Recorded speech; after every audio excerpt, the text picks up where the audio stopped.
Hello, this is Sami again, and today I will tell you the story of a very special bank robbery in the US, where the details of the events will shock you, like they blew my mind when I learned about this story for the first time. Most of the bank robberies in the US end by the thieves or the gang doing the robbery arrested by the police. But the person I'm going to tell you about today is completely different. He spent 2 years stealing cars and robbing banks without getting arrested. And sometimes he used the help of another criminal who was his assistant or his partner in the crime. And I dare you to find out who his assistant was while watching the video. A mysterious man, and when he was arrested by the police, he did everything in his power to escape. But what's even more mysterious is the end of the story. The end of this story puzzled both the investigators and me. So get ready and stay focused, because I'm sure that the events in this story will blow your mind. On March 5th, 1990, in Chicago in the United States, at 10 in the morning, an armed individual entered the bank. He was wearing a fake beard and sunglasses, and it was clear that he was ready to kill anyone not following his orders. And in less than 1 minute, he threatened the employees, he collected money from the bank and escaped. And only after he fled the scene, the bank employees called the police. When the police officers arrived at the bank, they tried to get clues from the witnesses. But everyone told them that the person who robbed the bank had a fake beard and had sunglasses and a hat on. The police could not get any detailed description of the thief, as no one could catch a glimpse of his real facial traits. The police then started collecting information from the people working or living in the buildings and businesses around the bank, and also the people who witnessed something and wanted to help. One woman told them that she saw a person with a beard and sunglasses and a hat on, and he was getting into a grey car. She also told them that the car was a 4-door car, and she gave them some more details about it. And effectively, the police will find what this woman described. The car was parked outside a big building, and upon checking the car closer, the investigators noticed that except for everything that was normal, the car's ignition switch seemed to be broken, but it was covered with a napkin, trying to hide the fact that it was actually broken. So, after the investigations that were done regarding that car, the police found out that it was reported stolen from a parking lot. Of course, the police kept that car under surveillance to see if the thief who stole it would come back to use it again or to collect it. But after hours of surveillance, they realized that the thief abandoned the car there and probably took off from there in a different vehicle. In most cases of bank robberies and heists in the US, the case is handled by the FBI. The number of holdups targeting banks in the US is very high, but the majority of the cases are resolved within a week. But for this case, and when the agents reviewed the footage from the CCTV cameras, they realized that the robber this time was very experienced, and that solving this case will be very hard, if not impossible. Our criminal took a break for some time. But exactly 2 months after the first bank robbery, he robbed the second bank exactly the same way as the previous one. He entered the bank, showed the employees his gun, he threatened everyone present in the bank, he collected as much money from the employees as he could carry with him, then escaped using a car that he had parked in front of the bank. All of this in under 1 minute. But this time, one of the employees could write down the plate number of the car that our thief left in. The FBI, while checking the surroundings of the bank, found the car in front of a nearby building. That car was also stolen from a parking lot and was left with a napkin on the broken ignition. After days and days of investigations and after covering every track that was possible, the FBI investigators felt hopeless. So they asked help from the people and shared images of the thief from the CCTV footage. But since he was disguised, sharing the images did not help the agents in any way, and our thief kept robbing banks in exactly the same way for 1 more year. And he was leaving the banks within a minute, in a stolen car that he parked somewhere close by. And of course, the FBI investigators were in a very bad spot. because the worst thing that could happen to you as an investigator is to be bullied by a criminal like this, and that every time you go to a new crime scene, you find no clues left, or that everything the witnesses had seen is exactly the same as what the witnesses at the previous crime scene had seen, and at the one before that and the one before that. And you had tried all the tracks leading to those clues and found absolutely nothing. So you know beforehand that everything the witnesses will tell you will not help you solve this case in any way. The investigators were helpless. In February 1991, a police officer was on duty when he saw a man driving a car, and what caught his attention was the weird appearance of the man. It seemed like the facial hair and the haircut did not suit the man's age or appearance, especially that back in the days it was very uncommon for a man to have such a long beard, especially a young man, and it was the bank robber in that car.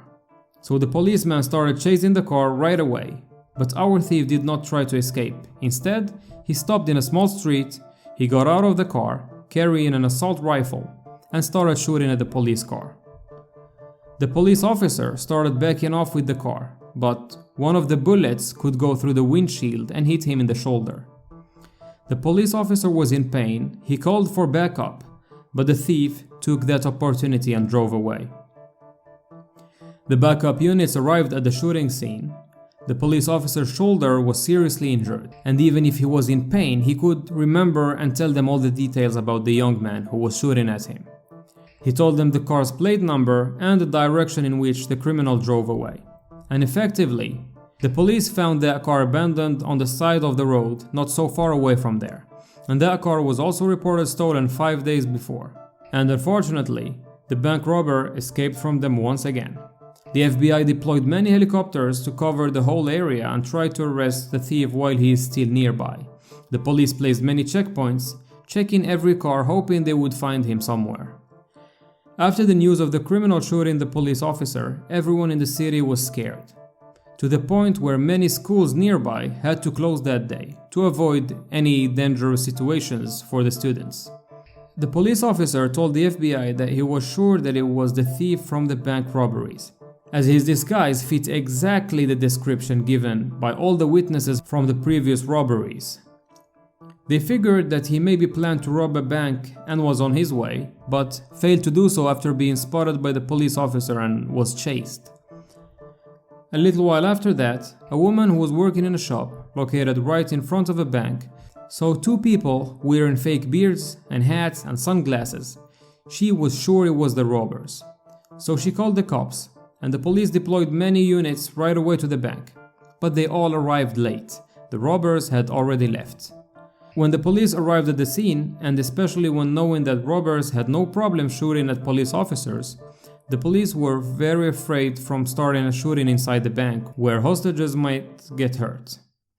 Once they entered the bank and figured that the criminals had already left, they started talking to the witnesses, where all witnesses said that one of the criminals was actually a woman, disguised in a beard as well. After this last robbery, a lot of cars were reported stolen again, where the police were flooded by car theft reports, and all of the cases were about cars that were stolen from parking lots. And now I want you to focus on what's going to come after this, because the real story is about to start now. So weeks later, one police officer was patrolling as usual when he saw one of the reported stolen cars. And he realized it was one of the reported cars because when checking it closely, he saw a napkin on the ignition, the same as in the cars that the thief was using for his robberies. So the policeman then told the FBI, and the FBI then started surveilling the car from far away. They placed agents who were surveilling the car 24/7.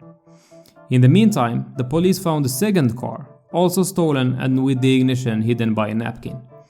So the FBI did the same thing, surveilling the second car as well 24/7. The FBI now has a track, and they were definitely not going to waste this opportunity. But they wanted to place a device like a GPS that would let them track the cars. But placing such devices back in 1991 was not an easy task. They had to take some car pieces apart to place it. So what they did was, very late one night, they took the car to the FBI specialist garage where they placed the GPS device. And they also placed another device that can let them turn the car's engine off remotely. They did this on both cars and placed them back afterwards, before the sunrise. After another week of surveillance, the FBI agents saw a van approaching one of the cars. And from the van walked a man. He then opened the stolen car and drove off, followed by the van. The FBI followed the van and the car until the man driving the stolen car parked it close to a bank. Then got into the van again and drove from there to the second car, which they drove to the same bank as well. So the FBI were onto something, and the plan started to take shape in front of their eyes. They followed the van until it parked in front of a house, and two people left from the van and went inside the house. The FBI took pictures of the man and could identify him. Our criminal is called Jeffrey Erickson. Jeffrey was a police officer before he started robbing banks. And the FBI found out that before 1991, he quit his job as a police officer and opened a library, where he started working together with his wife, Jill. Apparently, he did it after he robbed the first bank, when he probably saved some money and decided to invest it, or probably to lay low. The next day, the day of the robbery, the van took off.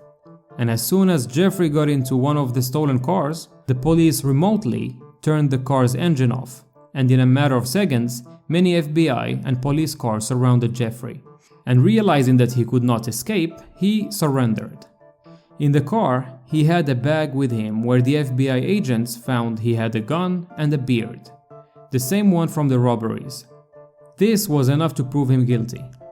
When the cars surrounded the stolen car, the person driving the van took that opportunity and escaped before many police cars started chasing it. The police placed many checkpoints everywhere and tried to stop the car many times, but the driver was ruthless and was driving into the police cars trying to block the way, and many times shot at the police officer standing in the checkpoints.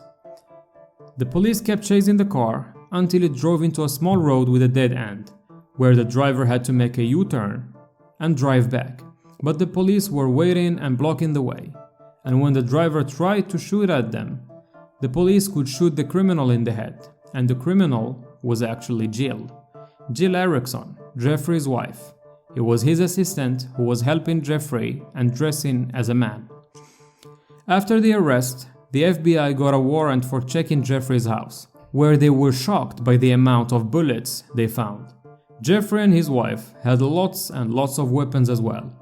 But the most shocking thing that the FBI found in the house, and which probably explained the robberies and why the couple were doing these robberies in such a way, is a movie that was still on TV. And it was a real movie called Bonnie and Clyde. The movie was about robberies that were done exactly the same way as the couple were doing their bank robberies. And what's more shocking is that the movie was paused at the moment where the police were shooting at the couple of criminals. Did the story end there? Of course not. And if you've been paying attention so far, then of course you want to know what happened with Jeffrey. If you have watched all the way to this point, please don't forget to leave a like and subscribe if you like this type of content. On July 13th, 1992, Jeffrey was in court. His lawyer asked for the hearing to be postponed, so Jeffrey, together with other prisoners, were going to be sent back to prison. But while taking them to the vehicles that would take them to prison, Jeffrey could somehow get the handcuffs off his hands and get hold of the police officer's weapon. When trying to run away, he saw police officer Roy Bill Frakes in front of him and shot him twice in the back of the head. And he shot a second person, Special Deputy Marshal Harry Bellumini. He shot him in the chest, killing both of them. And after he realized that there was no way he could run away, Jeffrey decided to end his life. And this is the end of our story. I hope you liked it, and if you haven't yet, please like and subscribe and leave a comment with what you want to hear in the next story.